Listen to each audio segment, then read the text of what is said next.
In this video, we are going to show you differences between hypervisor or KVM quality of service and SolidFire quality of service.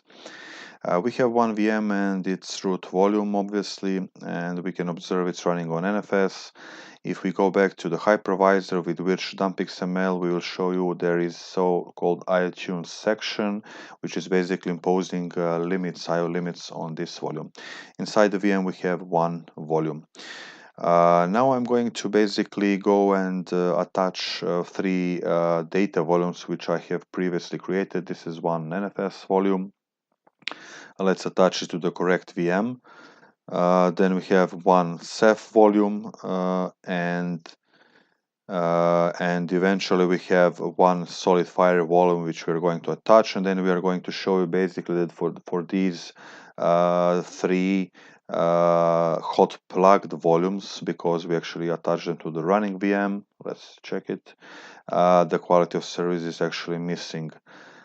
Here we see we have one root and three data volumes total, which we have just attached.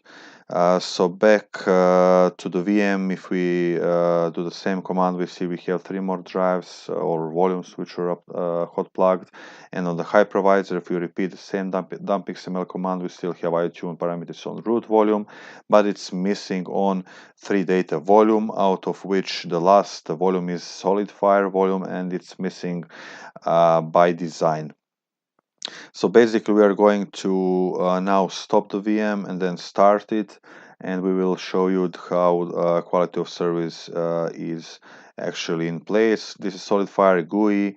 I'm just showing you here very briefly. We have minimum IOPS, maximum, and the burst IOPS, which are basically defining quality of service for this particular volume which we have previously attached to our VM. So not done on hypervisor, it's done on backend storage. Let's start the VM and let's check on the hypervisor level the IOTune parameters or quality of service from KVM side. Let's reconnect the SSH session and let's copy over the same command as we used previously. And now you can actually see right now we have IOTune parameters or KVM quality of service applied on three volumes root, NFS data, CEPH data, but it's still missing on the last one, which is SolidFire. And once more, I'm repeating, this is because of KVM quality of service not being imposed on SolidFire volumes. Actually, we do SolidFire quality of service on the storage itself. For some reason, I decided to show you we still have three volumes connected, obviously inside the VM, and this is the old output with no IOTune parameters. We just saw new one with actually IOTune parameters.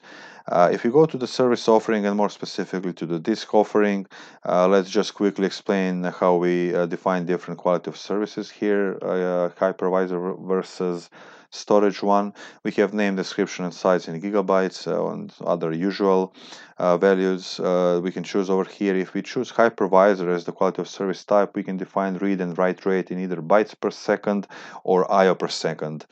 This is what is basically sent to the KVM, to the KMU actually, and this is part of the XML file which we just previously observed.